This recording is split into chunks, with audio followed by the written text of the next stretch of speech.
بسم اللہ الرحمن الرحیم۔ السلام علیکم ورحمۃ اللہ وبرکاتہ۔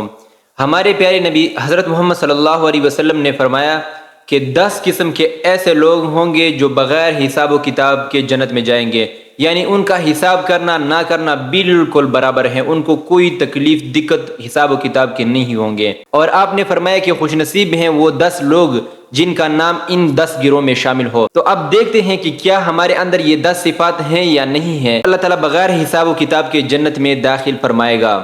اگر میرا اور آپ کا شمار ان 10 گروہ میں ان 10 صفات میں نہیں ہے تو آج سے کوشش کریں کہ ہم یہ 10 صفات اپنائیں اور ہمارا شمار بھی ان لوگوں میں سے ہو۔ اور پھر یہی کافی نہیں ہے، اس کے ساتھ ساتھ ہماری دنیا بھی خوبصورت ہوگی، دنیا میں بھی ہمیں کوئی نقصان نہیں پہنچائے گا، دنیا میں بھی ہمیشہ ہم کامیاب اور اوپر ہوں گے، اور آخرت میں تو ہمارا اوپر جانا لازمی بات ہے، کیونکہ حضور اکرم صلی اللہ علیہ وسلم نے خوشخبری دی ہے۔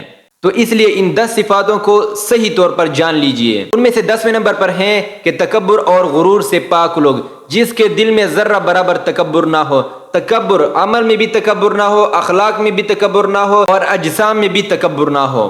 تکبر کہتے ہیں دوسرے لوگوں سے اپنے آپ کو بلند سمجھنا، بڑا سمجھنا۔ تو عمل میں بھی دوسرے لوگوں سے اپنے آپ کو بلند نہیں سمجھنا ہے، اخلاق میں بھی اس طرح نہیں کہنا ہے کہ میرا عمل جو ہے بہت ہی عالیشان ہے، میں روزے رکھتا ہوں، یہ زکوٰۃ دیتا ہوں۔ تو یہ ہے تکبر، اور تکبر بالکل ان چیزوں میں ذرہ برابر تکبر بھی نہیں کرنا ہے۔ اور حضور اکرم صلی اللہ علیہ وسلم نے فرمایا کہ جس شخص کے دل میں ذرہ برابر تکبر ہو وہ جنت میں نہیں جائے گا۔ اور 9ویں نمبر پر ہے نماز اور عبادات میں خشوع کرنے والے۔ خشوع خضوع اللہ تعالیٰ کی رضا کے لیے نماز پڑھ رہا ہے، بھائی اللہ تعالیٰ کی رضا کے لیے، کسی کا دل ڈر میں نہ ہو، اور یہ خیال بھی نہ ہو کہ فلانا بندہ کہے گا کہ بھائی یہ تو بڑا اللہ والا ہے، نمازیں پڑھ رہا ہے، عبادات کر رہا ہے۔ تو اللہ تعالیٰ کی رضا کے لیے عبادات کرنا۔ اور 8ویں نمبر پر ہیں اللہ سے ڈرنے والے، وہ لوگ جو ہمیشہ اللہ کی نافرمانی سے ڈرتے ہیں، چھوٹی چھوٹی باتوں پر اللہ تعالیٰ سے ڈرتے ہیں، حقوق اللہ میں بھی خیال رکھتے ہیں، حقوق العباد میں بھی خیال رکھتے ہیں، تو یہ لوگ بغیر حساب و کتاب کے جنت میں جائیں گے۔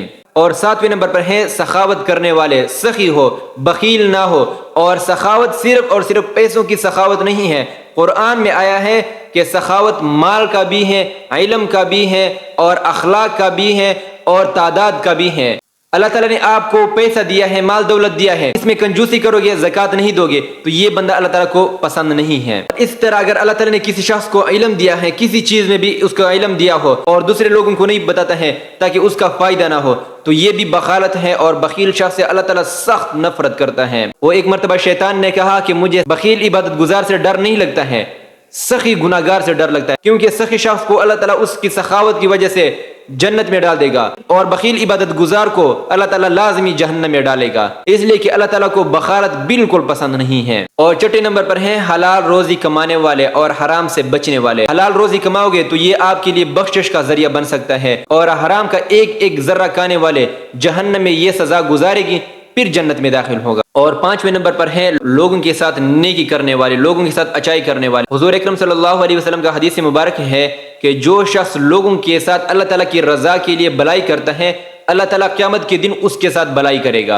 اتنی بڑی فضیلت والی حدیث ہے۔ اور 4 نمبر پر ہیں صبر کرنے والے۔ اللہ تعالیٰ کو صبر کرنے والے بے انتہا زیادہ پسند ہے۔ اللہ تعالیٰ نے قرآن مجید میں بار بار فرمایا ہے کہ ان اللہ مع الصابرین، اللہ تعالیٰ صبر کرنے والوں کے ساتھ ہیں۔ صرف یہ نہیں کہا کہ میں صبر کرنے والوں کے ساتھ ہوں، فرمایا کہ بے شک، کوئی شک نہیں ہے، ان اللہ مع الصابرین۔ اور 3 نمبر پر ہے سچ اور حق بولنے والے۔ سچ اور حق جو بولتے ہیں ان کو بھی اللہ تعالیٰ اکیلا نہیں جوڑتا ہے۔ سچ بولے گا اللہ تعالیٰ کی رضا کے لیے، حق بولے گا اللہ تعالیٰ کی رضا کے لیے، تو یہ ہمیشہ کامیاب ہوں گے۔ لیکن بدقسمتی یہ ہے کہ آج کل کے لوگوں میں سچ کا مادہ بالکل ختم ہوا ہے، حق کا مادہ بالکل ختم ہوا ہے۔ حق بولیں گے تو بھائی نقصان پہنچے گا، سچ اور حق کا مادہ آج کل کے دور میں ختم ہو رہا ہے۔ اور 2 نمبر پر ہے حسد اور بغض سے پاک دل، جس کے دل میں ذرہ برابر حسد ہو، بغض ہو، کینہ ہو لوگوں کے لیے، تو اللہ تعالیٰ اس شخص کو معاف نہیں فرماتا ہے۔ اللہ تعالیٰ بے انتہا نفرت کرتا ہے اس شخص سے۔ اور حسد ایک ایسی بیماری ہے، ایک ایسی بیماری ہے کہ لوگوں کے خاندان اسے اجڑ جاتے ہیں۔ اور پہلے نمبر پر ہے کہ اللہ پر پختہ یقین رکھنے والے، کہ اللہ سے ہوتا ہے، اللہ کے غیر سے نہیں ہوتا ہے، تو اس شخص کو اللہ کبھی بھی نہ دنیا میں اکیلا چھوڑتا ہے نہ آخرت میں۔ شرط یہ ہے کہ تعویذات سے، جادوگروں سے بچا کرو۔ تعویذات پر ایمان نہیں لے کے آنا ہے کہ بھائی تعویذ سے ہوتا ہے۔ اگر آپ تعویذ سے کام لیتے ہو، جادوگروں سے کام لیتے ہو، تو مطلب یہ ہے کہ آپ کا رجحان اللہ تعالیٰ کی طرف کم ہے۔